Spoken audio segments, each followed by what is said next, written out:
Պուրիտանները, ամենօրյա ընթերցանություն, Ջոն Ֆլավել, օր մայիսի 13։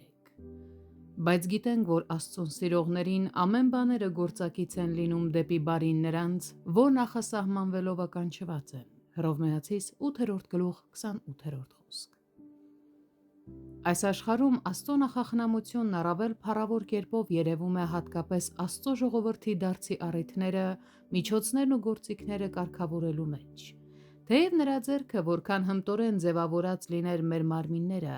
որքան քնքշորեն պահպանած լիներ դրանք և որքան առատորեն հոգացած լիներ մեր կարիքների համար, եթե նա նաև որևէ միջոց չձեռնարկեր մեր դարձի համար, ապա նախկին բոլոր շնորհներն ու բարիքները քիչ նշանակություն կունենային։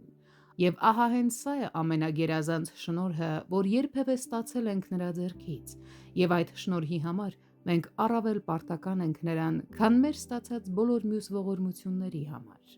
Աստծո նախախնամությունը բացատրելիս վստահություն ունեմ, որ ձեր սրտերը խորապես հուզված են։ Սա մի թեմա է, որի մեջ յուրաքանչյուր բարեպաշտ սիրտ հաճույքով է խորասուզվում իր մտքերով։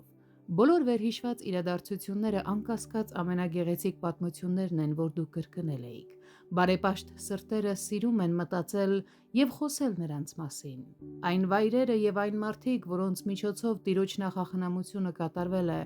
անչափ թանկ են բարեպաշտ սրտերին։ Այո, այնքան թանկ, որ տարիներ անց նրանք հալվում են, երբ միայն երբեմն անցնում են այդ վայրերով կամ տեսնում նրանց, ովքեր նախախնամության ձեռքում որպես գործիքներ գործածվել են իրենց բարօրության համար։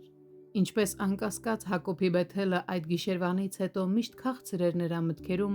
այնպես էլ մյուս բարեպաշտ սրտերը ունեն իրենց Բեթելները ինչպես նա։ Օրհնյալ վայրեր, ժամանակներ և գործիքներ։ Ախ որքան խորն ու քաղցր են այն տպավորությունները, որոնք երբեք չեն ջնջվում նրանց հիշողությունից կամ սրտից, և այն ամենը, ինչ այդ նախախնամությունը թողել է նրանց վրա, ու մեջ այն գործել է Տիրոջ օրհնյալ ազդեցությունը իրենց գիտակցված տարիքում և սքանչելի զգալի կերպով։